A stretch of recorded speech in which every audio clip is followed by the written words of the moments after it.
హ్మ్. ఈరోజు ఒక హారర్ కథ చెప్తా.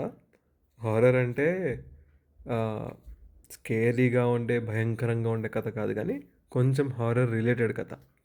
హారర్ అంటే పెద్దగా ఇష్టం లేదు, అంత ఎంజాయ్ చేయమంటే ఈ వీడియోని లైట్ తీసుకోండి. కథ వచ్చేసరికి బ్రిటిష్ ఇండియన్ ఎరా ఆ టైంలో కొంచెం పాతకాలంలో ఇండియాలో ఒక ఫేమస్ ప్యాలెస్ ఉంటది. ఆ ప్యాలెస్‌ని రాజుల కాలం అంతా అయిపోయిన తర్వాత రాజుల వాళ్ళు కొంచెం మోడర్నైజ్ అయిన తర్వాత దాన్ని హోటల్ కింద మార్చేస్తారు.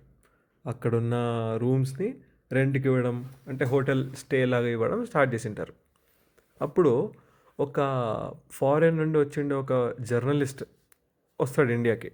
అతనికి ఇట్లా మన లోకల్ కల్చర్స్ అన్నా, ఇండియన్ మైథాలజీ అన్నా, హిస్టరీ అన్నా చాలా ఇంట్రెస్ట్. సో, అన్నిటిని డాక్యుమెంట్ చేసి, ఫోటోలు తీసి ఆర్టికల్స్ రాద్దాము అక్కడ అని ఇంటెన్షన్‌తో వస్తాడు.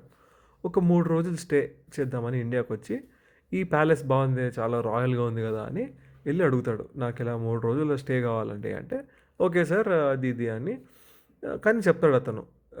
ఇట్లా బయట నుండి చూసినప్పుడు ఒక రూమ్ ఉంది. బాల్కనీ అంతా బయటకు కనిపిస్తుంది. నాకు ఆ రూమ్ కావాలా. ఆ రూమ్ మీరిస్తే ఆహ్, అక్కడి నుంచి నాకు వ్యూస్ చాలా బాగా అనిపిస్తాయి. సీనరీ అంతా చాలా బావుంటది.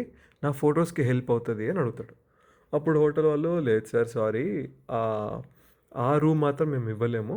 ఈ ప్యాలెస్ రాజుల వాళ్ళు ఉన్నారు గదా! మా ఓనర్‌ది రూమ్ అది. ఆహ్, యాహ్, యువరాణి ఒక రాణి వాళ్ళ జనరేషన్‌లో ఒక లేడీ ఉన్నారు. ఆవిడ వచ్చి ఆ రూమ్‌ని యూజ్ చేస్తూ ఉంటారు. మేము ఆ రూమ్ మాత్రం ఇవ్వలేము.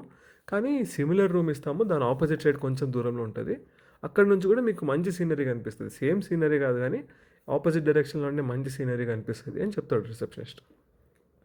Journalist okay. నాకు అదైనా పర్లేదు. ఏదో ఒకటి సీనరీ కావాలి నాకంతే అని చెప్పి ఓకే అని తీసుకుంటాడు రూమ్. రూమ్‌కెళ్ళి అంతా ఫ్రెష్ అప్ అయిపోయి లగేజ్ అంతా పెట్టేసి కెమెరా, పెన్ను తీసుకొని బయటికెళ్ళిపోతాడింక. రోజంతా తిరిగి అక్కడ ఉండే వాళ్ళతో మాట్లాడి అంతా చేసి ఆహ్, సో, కొన్ని ఆర్టికల్స్ అన్నీ గ్యాదర్ చేసుకొని వస్తాడు. ఇంటికి రూమ్‌కొచ్చి ఫ్రెష్ అప్ అయిపోయి భోంచేసి ఇంక రాత్రి ఏంటది పడుకుంటాడు. మన ఇండియన్ వెదర్ కొంచెం వేడిగా సో, అస్సలు నిద్ర రాదు. ఫుల్ చెమట చెమటగా ఉంటది. నిద్ర రాదు. అటు దొర్లి, ఇటు దొర్లి చాలా ట్రై చేస్తాడు. ఏం చేసినా నిద్ర రాదు. అప్పుడు ఆ హోటల్‌లో లైట్‌గా ఫెయింట్‌గా ఒక మంచి మెలోడీ ప్లే అయితది. పియానో వాయిస్తున్నట్టు. అరే! ఎంత బావుంది మ్యూజిక్ ఇది అని దాన్ని వినుకుంటూ అట్లే స్లోగా నిద్రలోకి జారుకుంటాడు. నిద్రలో జారుకొని ఇంక పడుకునేస్తాడు. నెక్స్ట్ డే మార్నింగ్ ఫ్రెష్‌గా లేస్తాడసలు. అబ్బా! నాకు ఆ మ్యూజిక్ అసలు వాయించి వీళ్ళు హోటల్ వాళ్ళు ఎంత బెనిఫిట్ చేసినారు. నాకు నిద్రే పడుతునిండలేదు లేకపోయింటే అని కింద బ్రేక్‌ఫాస్ట్ చేయడానికెళ్ళినప్పుడు అక్కడ రిసెప్షన్‌లో చెప్తాడు. మీరు మ్యూజిక్ పెట్టి చాలా మంచి పని చేసినారండి. నాకు నిద్ర రాలేదు. అది అలా ప్లెజెంట్ మ్యూజిక్ వినగా అలా జారుకున్నాను నిద్రలోకి అంటే, లేదు సార్ మేమేమి ఈ మ్యూజిక్ అయితే ఏం పెట్టము రాత్రి అని అంటాడు రిసెప్షన్ వాళ్ళు. ఈడు అయ్యో! సరేలే ఎవరో పక్కన రూమ్ వాళ్ళు ఎవరైనా వేరే రూమ్ వాళ్ళు ప్లే చేసినారేమో. సరే ఓకే అని ఇంకా నార్మల్‌గా తన పని తను చేసుకుంటాడు. మరి ఆ రోజు రాత్రి అయితది. ఆహ్, లేట్ నైట్ అయితది. సేమ్ ఒక అరౌండ్ 11:30, 12కి అట్లా మరీ మ్యూజిక్ స్టార్ట్ అయితది. అరే! మరీ మ్యూజిక్ స్టార్ట్ అయింది. ఎక్కడ చూద్దాం కనుక్కుందాము అని ఎళ్తాడు. అలా ఆ మ్యూజిక్‌ని ఫాలో అవ్వుకుంటూ కారిడార్స్ అన్నీ తిరుగుతుంటే, తన ఫ్లోర్‌లోనే ఆపోజిట్ రూమ్‌లో ఉన్న ఫస్ట్ అడిగింటాడు గదా! Queen room. ఆ రూమ్ నుండి వస్తుంటది సౌండ్. అరే! క్వీన్ రూము ఆ రాజు వంశం వాళ్ళ లేడీ వచ్చి వాడుతూ ఉంటదని చెప్పినాడు గదా! వీడు రిసెప్షనిస్టు. తనొచ్చి ఏమన్నా వాయిస్తుందేమో పియానో. ఎందుకంటే ఖచ్చితంగా ఇది రికార్డెడ్ అయితే గాదు. ఇంత పాజులు వస్తున్నాయి మ్యూజిక్‌లో. సో, ఖచ్చితంగా లైవ్ మ్యూజిక్కే. తనొచ్చి వాయిస్తుందేమో చూద్దాము యువరాణి ఎట్లుంటదో చూద్దాము అని స్లోగా అలా నడుచుకుంటూ ఆ రూమ్ డోర్ దాకా ఎళ్తాడు. ఆ రూమ్ డోర్ దాకా ఎళ్లి డోర్‌కి కీ హోల్ ఉంటది గదా! ఆ కీ హోల్‌లో నుండి చూద్దాం. అంటే నాక్ చేస్తే వాళ్ళు మ్యూజిక్ ఆపేస్తారు. వాళ్ళు అఫెండ్ అయితారు. లేడీస్ గదా! అని ఆ కీ హోల్‌లో నుండి చూద్దామని ఇలా వంగుతాడు. వంగిన వెంటనే ఫాట్టుమని కరెంట్ పోతది. కరెంట్ పోతది. మ్యూజిక్ ఆగిపోతది. అయ్యో! కరెంట్ పోయిందే. మ్యూజిక్ ఆగిపోయింది. వాళ్ళు మరీ బయటకొస్తారేమో చూస్తే బాగోదు అని స్లోగా అలా టిప్ టోస్ చేసుకుంటూ వెనక్కెళ్ళిపోయి తన రూమ్‌కెళ్ళిపోయి ఇంక పడుకునేస్తాడు. పడుకునేసి ఇంక మార్నింగ్ లేసి తన పని చేసుకొని మరి నెక్స్ట్ రోజు నైట్ కూడా సేమ్ అట్లనే 11:30, 12కి మ్యూజిక్ స్టార్ట్ అయితది. ఈసారి ఎట్లైనా సరే ఆ రాణిని చూడాల్సిందే నేను అని స్లోగా పోతాడు మ్యూజిక్ స్టార్ట్ అయిన తర్వాత. ఆ రూమ్ డోర్ దాకా ఎళ్తాడు. ఈసారి ఆ రూమ్ డోర్ అలా వంగి ఆ కీ హోల్ నుండి చూస్తే మ్యూజిక్ ఆగిపోతది. అరే! ఎందుకు మ్యూజిక్ ఆగిపోయిందని అలా కొంచెం అట్లే చూస్తే ఆ కీ హోల్‌లో నుండి ఏం కనిపిస్తదంటే మొత్తం ఎర్రగా ఉంటది. ఎర్రగా ఉండి మధ్యలో మాత్రం నల్లగా ఉంటదేదో. ఏంది ఇట్లుంది అనుకుంటాడు. అట్లా ఇంకొకసారి చూస్తాడు. అట్లే ఉంటది.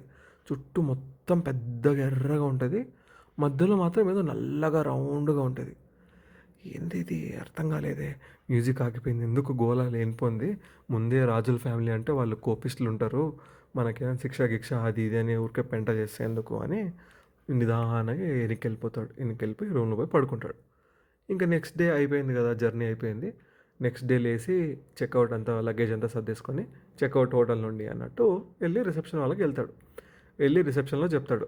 బాబు చూడు ఇట్లా నిన్న మీ ఓనర్ వచ్చి మ్యూజిక్ వాయించుకుంటుండే అనుకుంటా రాత్రి.